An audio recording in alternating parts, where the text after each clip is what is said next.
On July 20th, 1889, in a gulch by Wyoming's Sweetwater River, 6 cattlemen lynched a man and a woman accused of cattle rustling. As the purported bodies twisted from the same tree limb, a rider galloped toward the town of Rawlins with the news. Cattlemen had exacted revenge on 2 ruthless thieves, Jim Averell and Liddy Watson, the woman they called Cattle Kate. Well, howdy everyone, and welcome back to The Rancher Podcast. I'm your host, Austin Halverson.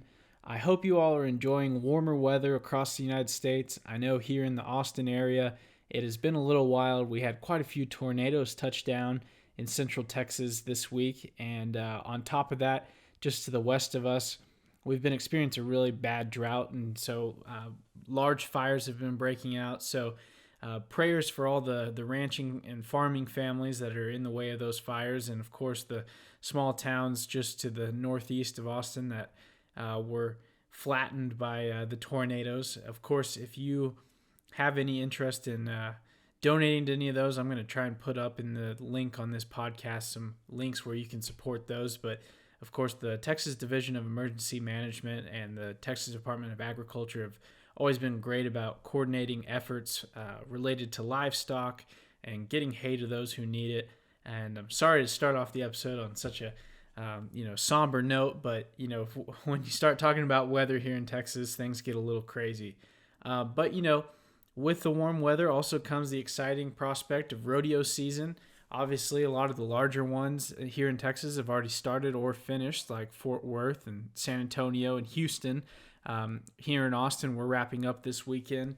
But of course, the smaller rodeos, the ones that are outdoors, they're all getting right underway right now. So I hope you'll go ahead and, if you haven't already, look up where your next closest rodeo is and get out there and enjoy the weather. Another thing that's pretty exciting going on right now, of course, is the staffing announcements from PBR teams.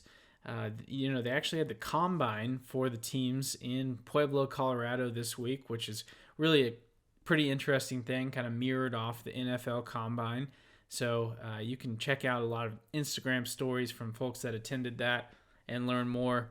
But, it's going to be a fascinating thing. I know I talk about PBR teams quite a bit. PBR does not sponsor this show. It's just something that I find really intriguing and kind of a cool evolution of one of the sports that we have in the Western lifestyle. Actually tickets have been going on sale. So if you're in one of the 8 cities or one of the 2 neutral sites, you should go ahead and start looking at getting those. I was actually excited to hear that one of those neutral ground events is going to be at the Cheyenne Frontier Days Rodeo. So if you are a rodeo fan, that will be quite the week. You can catch one of the greatest rodeos in the United States, and on top of that, one of the freshest, newest events in the PBR team circuit.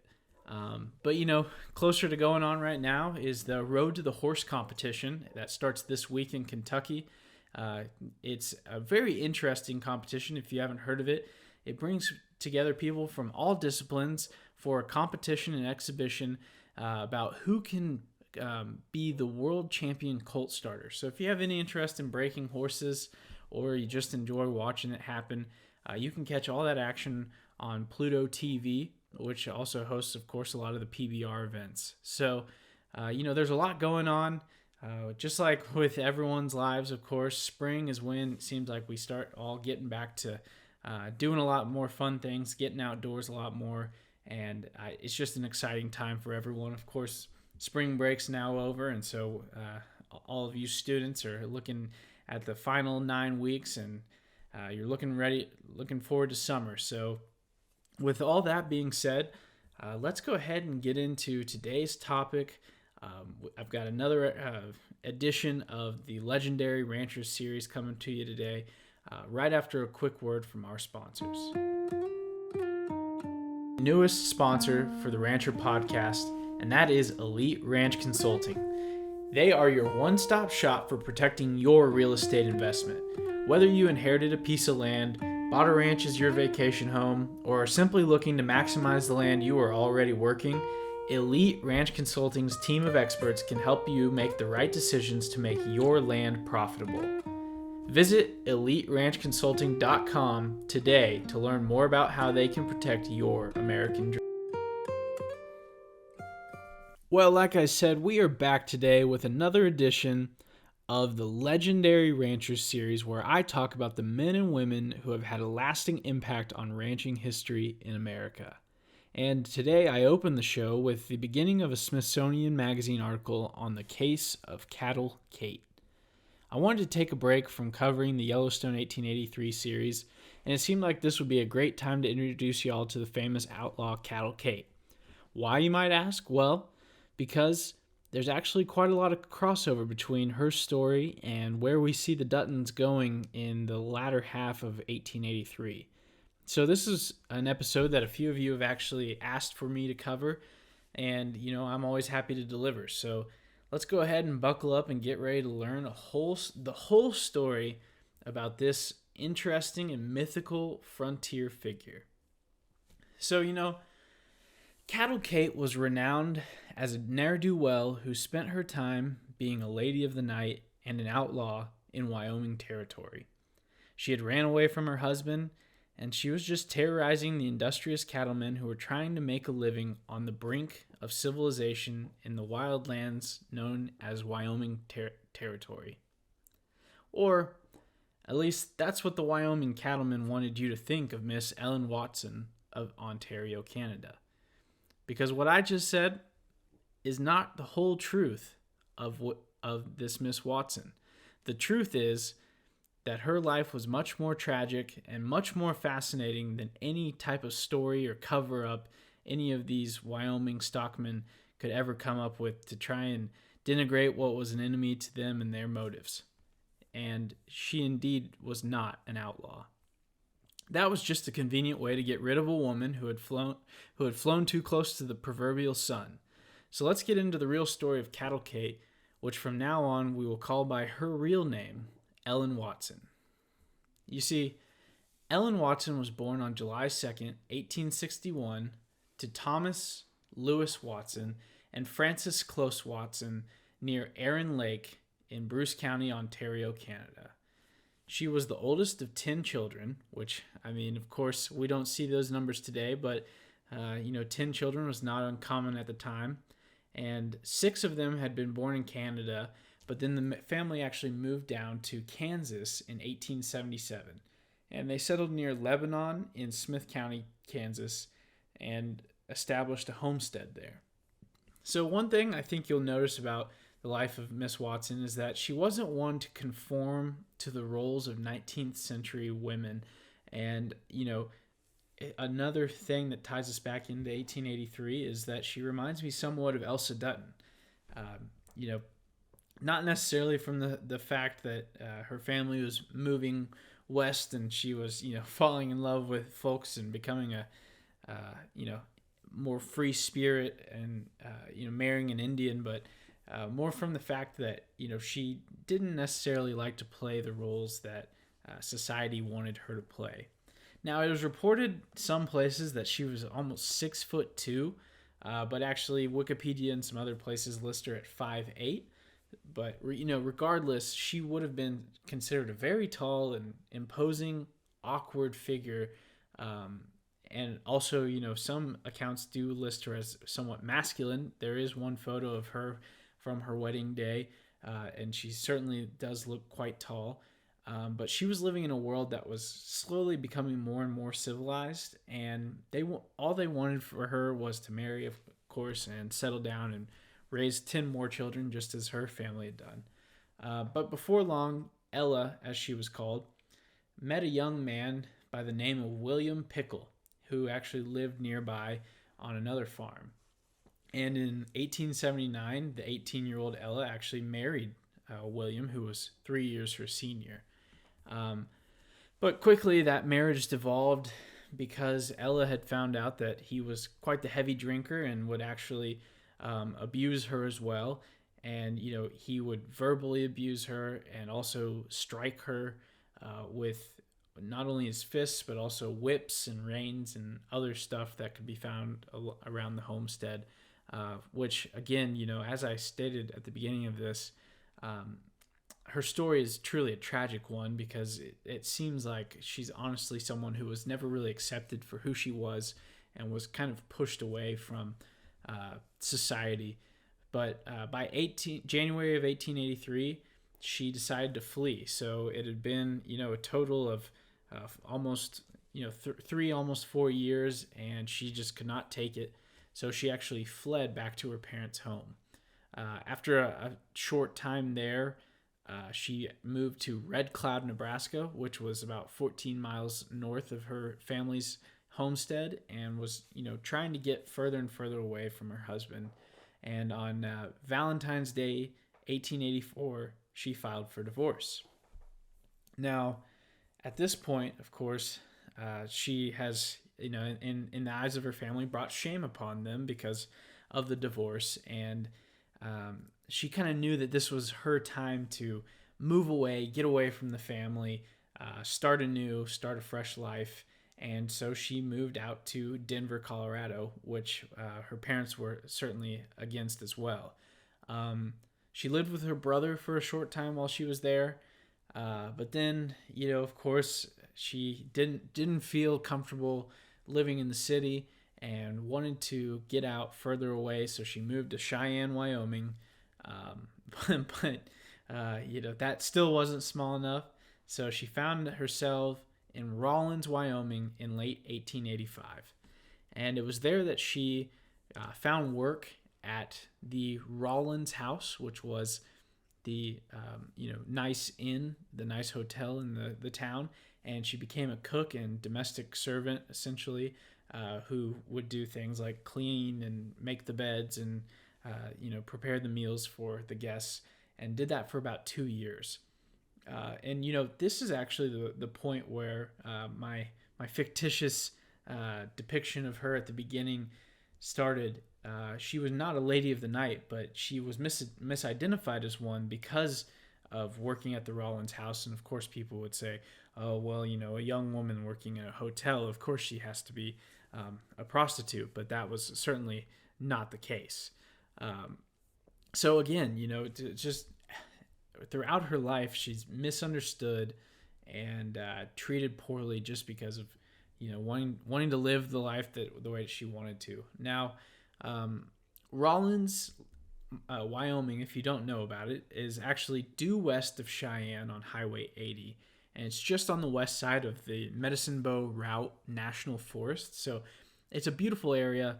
That's essentially in the middle of nowhere, kind of a midway point between Cheyenne and Rock Springs, which are kind of the two ends, the two large cities on each end of Wyoming. And so it's just kind of southwest of Casper, but a beautiful area that kind of meets right where that forest hits the foothills, and the mountains are off in the distance. But if you've ever been through Wyoming, you'll know just how remote this area is. And again, if you were wanting to start a new life, especially at that time, this would probably be the way to do it.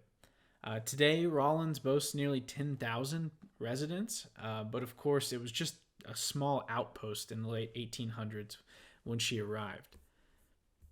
So, in 1886, at the end of February, she had been working at the Rawlins Hotel and the Rawlins House, and she met Jim Averell, who was actually in town to file a homestead claim because he had found a house on the Sweetwater River, which was really an interesting area because that was kind of a crossroads for a lot of the trails, including the Oregon, Mormon, and California trails.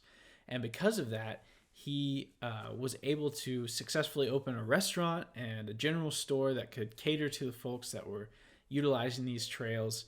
And so what he did was he hired Watson to come and work for him and cook at his restaurant. And, it became at first a, fruitful and profitable business partnership, but quickly also romance was kindling. So in May, she and Averell applied for a marriage license in Lander, Wyoming, which is a pretty far away town, and they actually listed her name as Ellen Liddy Andrews. So the questions abound, of course, about why she had changed her name to Andrews. And, with the divorce proceedings potentially not being cleared up, again, the interesting times she was living in. But, because of that, it's not really clear whether they were actually married, because, the paperwork was never properly done. She didn't have the right name. But of course, just because it wasn't done in the eyes of the state did not mean that they weren't married. So whenever it came time for her to apply for her own homestead, because the paperwork had not been processed under her name of Watson, she was actually able to get land under the Homestead Act of 1862, because it allowed single women to buy up to 160 acres of land if they improved it within 5 years. So in August of 1886, she had filed squatter's rights on land that was just next to Averell's, and in 1888, she actually had filed the homestead claim on the same piece of land to meet the Homestead Act requirements, and built the small cabin along with a corral to house her, animals. And, she slowly did improve this land, and began to earn extra money by mending clothing along with the cooking she was doing for Averell. And, again, another reason that she was mistook for a lady of the night was that, the cowboys were frequently visiting her cabin, but that was to get their clothes repaired. So, people, what do they say? Haters gonna hate, gossipers gonna gossip. But she was an industrious woman, and because of that, she, kept to herself, and her and Averell continued to make their land more and more productive. So she actually went out and fenced 60 acres of her land with what was essentially a brand new invention on the prairie, barbed wire. Of course, we've talked about the advent of barbed wire and the fence cutting wars of 1883. So by this time, much of the West had actually begun to be closed in by wiring, but it was still fairly new in this area of Wyoming. So this actually wasn't enough grazing area for a small herd that she was planning on buying. And on top of that, many ranchers were grazing their land or grazing their cattle on public land in the area, much like how we described in the Teddy Roosevelt episode up in the Dakota Territory. So with all of that information in mind,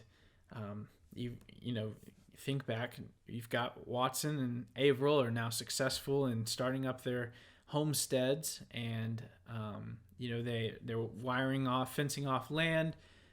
Everything's going great.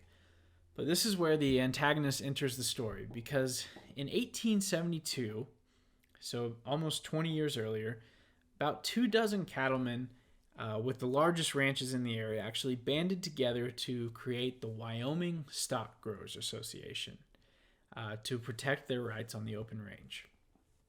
Now, you might think, hey, that's a great idea. Stock growers associations help people in the industry, protect the industry.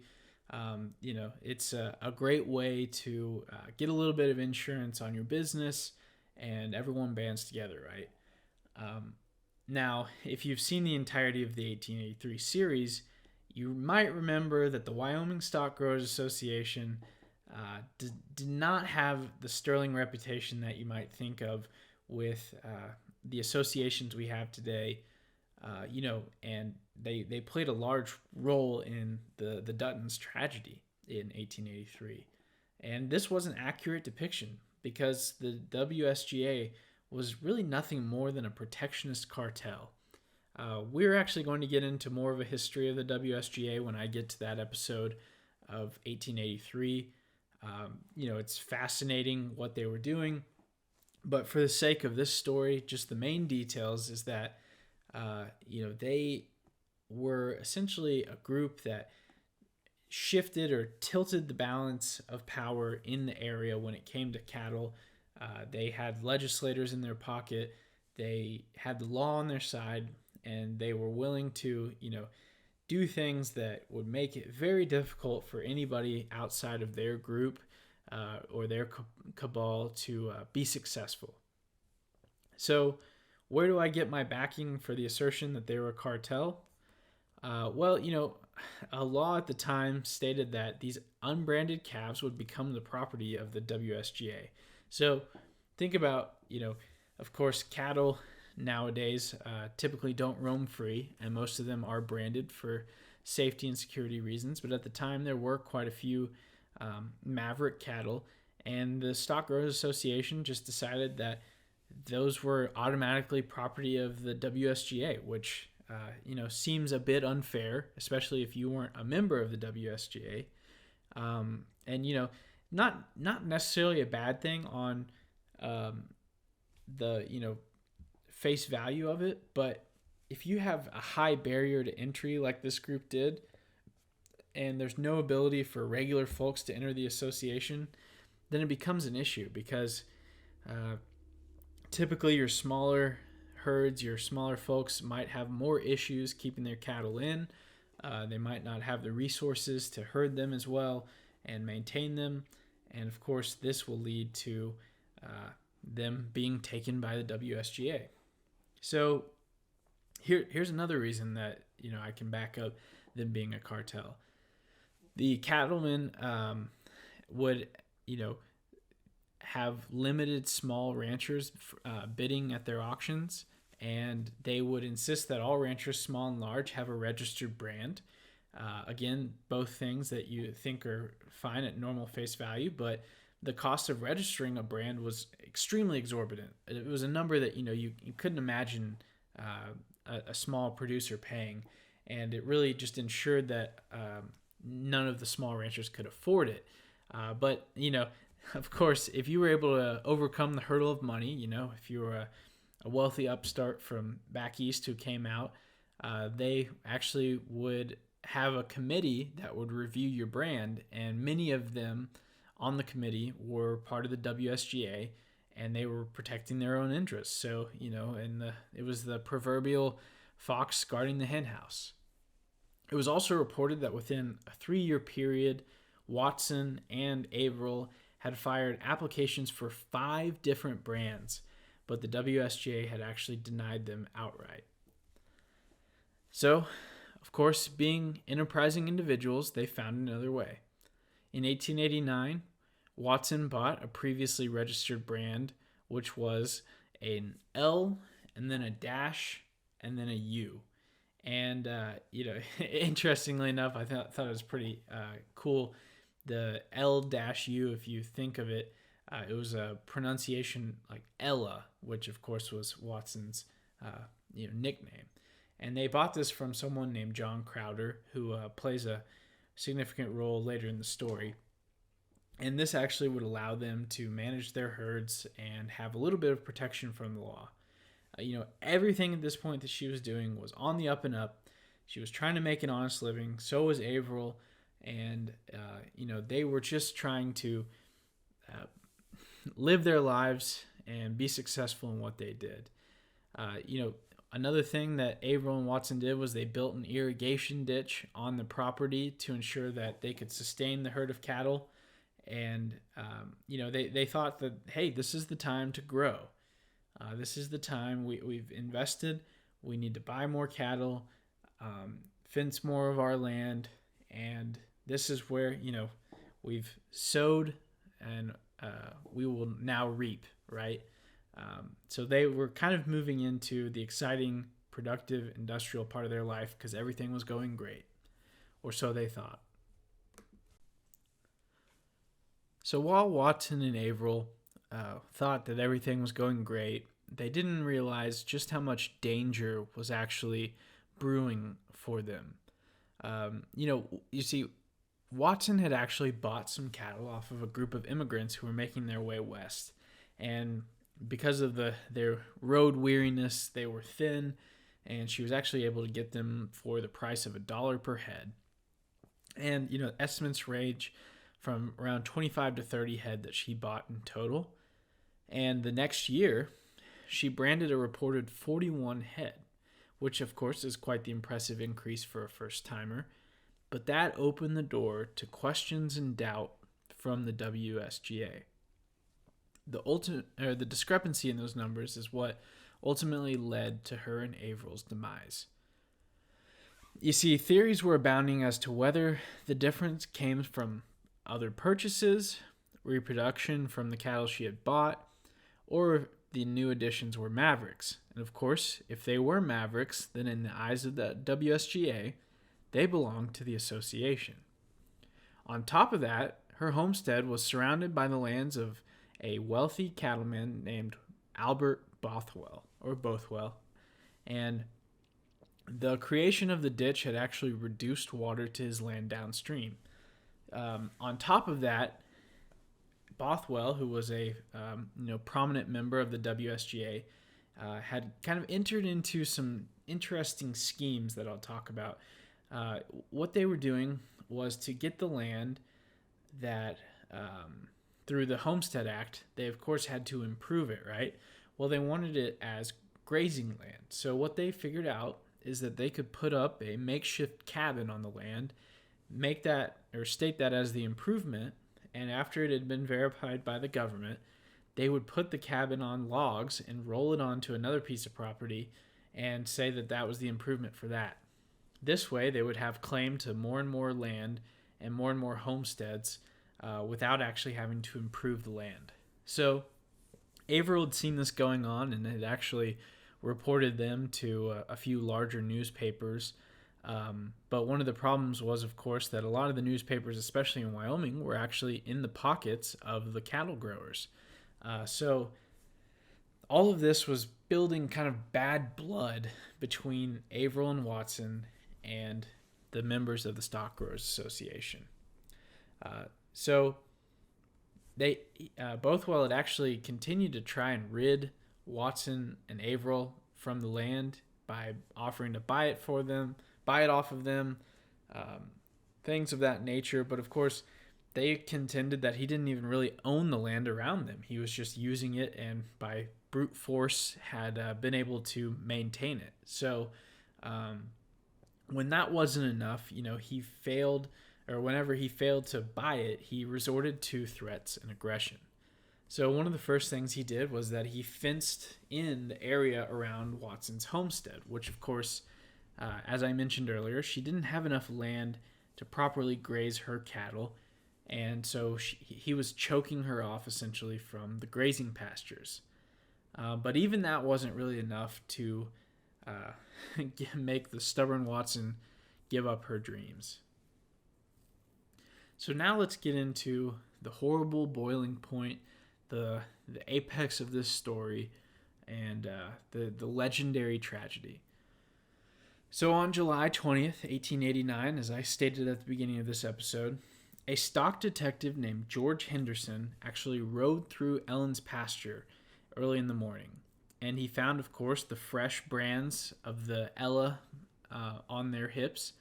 And him being a member of the Stock Growers Association suggested that to the folks in the association that Ellen might be illegally branding cattle that were not her own. His grounds for this were, of course, that her land was surrounded by Bothwell and his cattle, and therefore, if some of them had gotten through her fence, she might have stolen them from Bothwell. So, of course, the association, along with Bothwell himself, saw this as the perfect opportunity to rid themselves of Jim Averell and Ellen Watson once and for all. Because, of course, at this time, there was really no greater crime than being a cattle rustler or a cattle thief. Cattle were expensive, and to think of, stealing someone else's livelihood, especially in somewhere where, people were living right off the land and there wasn't much security, was an unthinkable crime. And because of that, a lot of atrocities took place that were kind of glossed over and approved of in the name of stopping cattle rustling. I know I've mentioned in other episodes Nelson's story of Montana, who again will get his own episode someday. He actually founded one of the groups in stock growers associations that went after people who were rustling cattle in Montana and Dakota territories. And if you'll remember, De Moray and Teddy Roosevelt even were questioning getting involved in such actions because of how brutal they were. I mean, if you know anything about Sherman during the Civil War and his march to the sea, it seemed as though Nelson's story was trying to emulate that in how he treated the cattle rustlers. So back to our story. Bothwell sent for some other cattlemen, 5 to be exact, and had them meet him for an urgent meeting of the Stock Growers Association. And, we don't really know what he actually told them, but by the time that meeting was over, the cattlemen were convinced that Jim and Ellen had stolen these cattle and newly branded them to try and hide the fact. Now, again, I don't know how much convincing they really needed. These people, Ellen and Jim, or Watson and Averell, were not really just a thorn in the side to Bothwell, but of course, because of Averell's reporting and other things, he had kind of gotten on the bad side of more than just this section of the Wyoming Stock Growers Association. So one of the men actually rode over to Watson's pasture to verify the new brands, and he returned to tell the men that they were in fact new brands, and that it could potentially be a cover-up. Now again, in our justice system today, of course, you're innocent until proven guilty, but there were different laws and different customs on the land at that time, and these men decided to take the matter into their own hands and try and exact justice. So the 6 cattlemen that came along were Mr. Bothwell, who was the ringleader, and then a man named M. Ernest McLean, Robert Captain M. Galbraith, John Henry Durbin, Robert Connor, and Tom Sun. And after that meeting, they went over to her house, and they arrived in the early afternoon. And when, of course, they confronted her with the newly branded cattle, John Durbin lost his temper and actually started cutting down the fence, and he drove the cattle out. Now, if you'll remember earlier in the story, I mentioned a Mr. John Crowder. He had a son who Ella had actually unofficially adopted, and his name was Gene Crowder. And he worked as a ranch hand along with a couple of other folks. He was only around 11 years old, and he watched actually as McLean and Connors detained Ella, probably grabbed her and threw her down and wrapped, a lariat or something around her and forced her into the wagon that they had waiting there. And they said that they were going to take her to Rawlins to stand trial, which I'm sure, of course, she put up a fight, but was more than willing to, more willing, I guess, to go with them to town where she could prove her innocence. But she really didn't understand just how much trouble she was in at that time, likely. So Crowder actually tried to get around them, but he was found by Bothwell, and they held him there as well. So there was nobody to get help at this time. Now, Averell was actually on his way to Casper, and so he was just about to leave when the men actually approached his front gate, and they, of course, had Ella with them, and they told him that they had a warrant for his arrest, which, of course, was a lie, and Averell was starting to get suspicious, and so he actually demanded to see the document. But instead of a document being presented, they actually drew their guns and, of course, in the Old West way, said, this is as much of a warrant as you need to see. So he actually was made to unhitch his wagon team that he had all ready to go since he was heading to Casper and climb in to the back with Ella. Now, again, I don't know how much coercion there was here. Of course, they were being held at gunpoint, um, but at this time, they probably still thought they're going to take us to town and, we can plead our case. But instead of going to town, they started to travel north. And this is when they finally let Crowder go. So the young Gene Crowder ran away, and he was trying to find one of Averell and Watson's friends to alert them to what was happening. And so he found a man named Frank Buchanan and told him what was going on, and Buchanan actually followed after the vigilantes. So they went 2 miles east of the side to Averell Mountain, which was, of course, named for Averell as it was on his property. Then they headed down towards the river, the Sweetwater River, to a place called Independence Rock. Now, finally, they stopped at a gulch, and as Frank Buchanan, the friend, watched from far away, Bothwell tied a rope to a tree and, wrapping the other around Jim's neck, prepared to hang him. At the same time as this, McLean was trying to put the rope on Ella's neck, but as he started to do that, Buchanan had seen enough, and he actually opened fire on the vigilantes. However, being outnumbered 6-1, when they started firing back, he fled for his life, which, hard to blame him. Terrible situation to be put in, watching your friends be unjustly tried, or not even tried, but unjustly executed for, a crime that they didn't commit. But he tried, at least he took the shots. I don't know if I would have even been that brave. But he returned to his ranch and told Gene Crowder, and along with 2 other folks named John DeCory and Ralph Coe, about the hangings, which, essentially made them witnesses to the crime, because, of course, Crowder had seen them round the 2 up, and Buchanan had seen them about to string them up. So, although the investigation into the hangings would begin almost immediately, there was a lot to be desired. So, unfortunately, the hanging did occur, and, it's a fabled story. There's, all kinds of different accounts that have occurred. One of them says that the 2 were hung near each other, and so, there was a story that said that hanging from the limb of a shunted pine growing in the summit of a cliff fronting the Sweetwater River were the bodies of James Averell and Ella Watson. Side by side they swing, their arms touching each other, their tongues protruding from their faces, swollen and discolored beyond recognition. Common cowboy lariats had been used, and both had died by strangulation, neither fallen over 2 feet.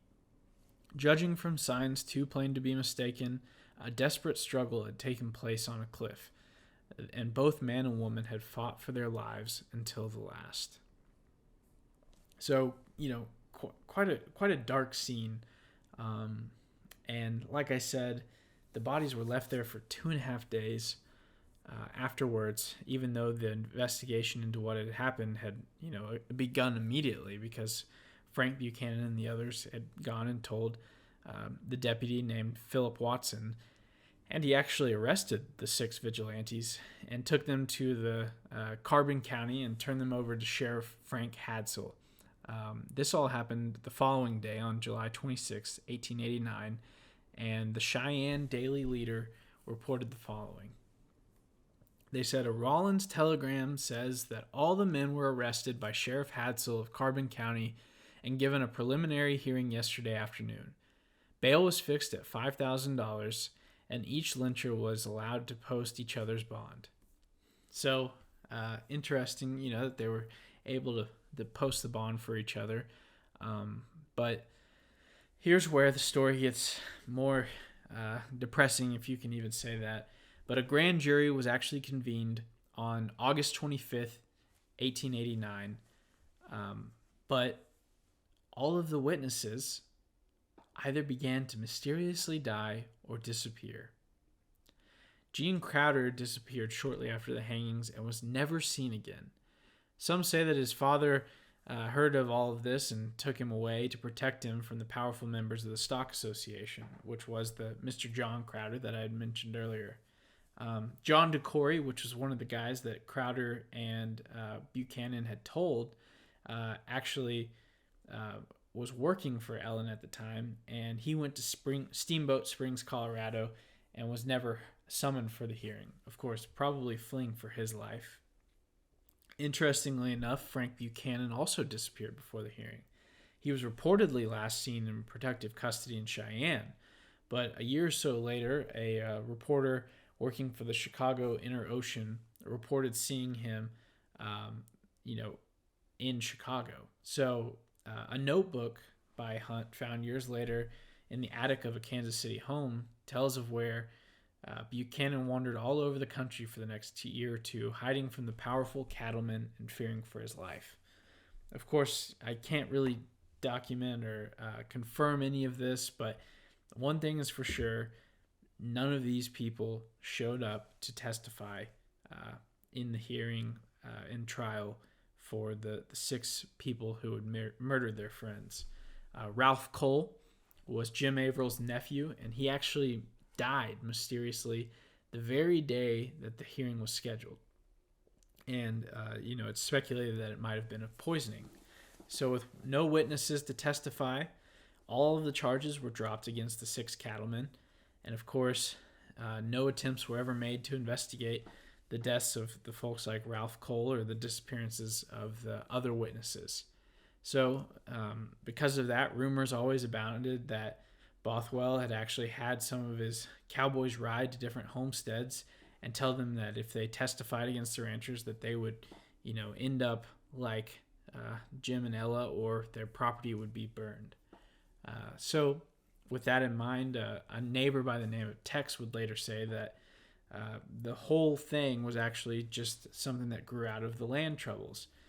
Since Averell had contested the land that Connor was trying to hold, and that Durbin, 2 of the men that were involved in this as well, wanted proof that there was contested land, then, all of this happened to stop them from their ultimate goal of controlling the entire valley, the Sweetwater Valley. And so, again, Watson and Averell were kind of standing in the way of these ultimate goals, which, is really interesting when you think about it.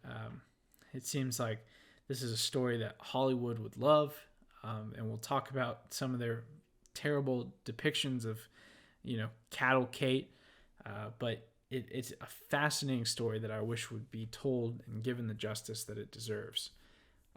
So in the aftermath of all this, in the same year as the lynching, both Bothwell and Tom's son were actually made members of the executive committee of the WSGA. So, talk about being punished for bad behavior. They were actually given promotions. On top of that, John Durbin, one of the other men that carried out the murder, served a year in the legislature.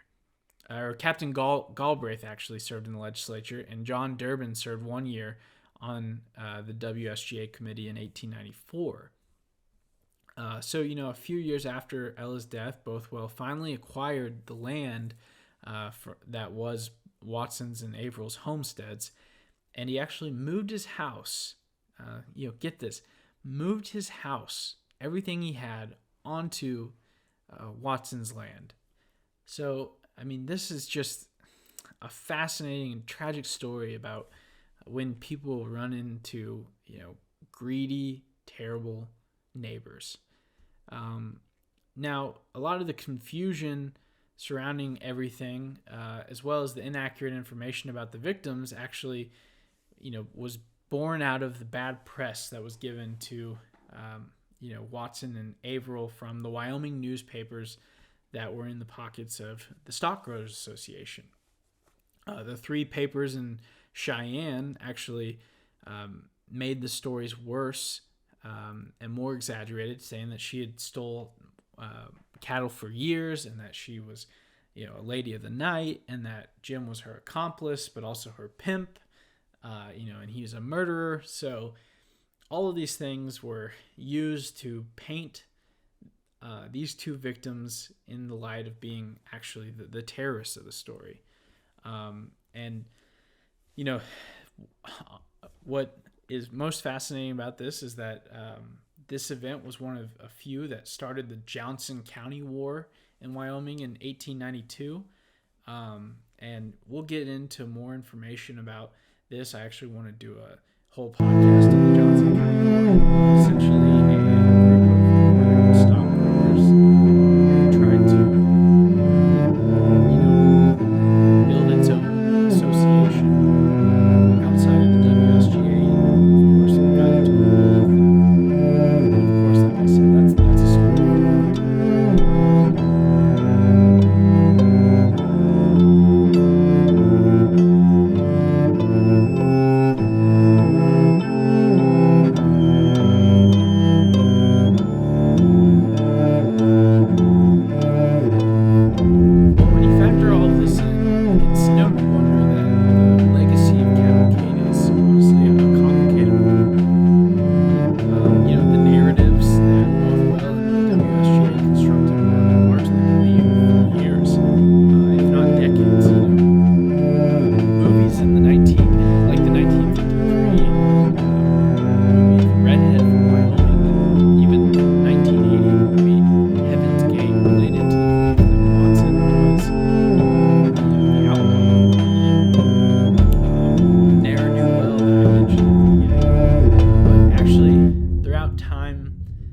True story has slowly made its way out and become more commonplace, and the true nature of the tragedy that occurred to Watson and Averell has been more widely accepted. And the story of Cavalcade is not only an interesting one in and of itself, but I think it's a fascinating snapshot of what was going on in the American West at this time. The next episode of 1883 that we're going to cover in the series is called The Fangs of Freedom. And, many folks might believe that shows like 1883 are somewhat gratuitous in their violence or other things. But, you only have to think back to stories like this to remember that sometimes reality is even worse than fiction.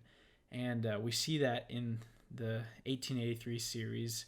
And I will get into it more then, but the Fangs of Freedom is such a fascinating title for an episode because it really conjures an image of just how difficult it is to live in pure and absolute freedom, because not everyone who is living with you also believes in the same ideals as you, and they have the freedom to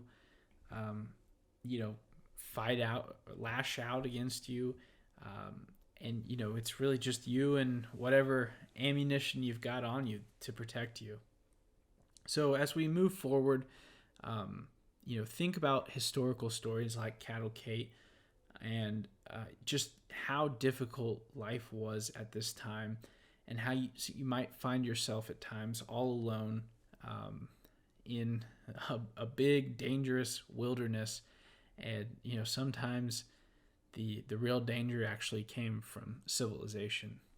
So, that's all I have for today's podcast. And I thank you for listening in once again. I really enjoy these biographical episodes, and I think that the best part is the context that they build for other episodes. If you notice, one of my favorite things about doing this series is that I can talk about a topic and connect it to former topics as well as future ones, like the fence cutting wars and the stock growers associations of the North that Teddy Roosevelt ran into.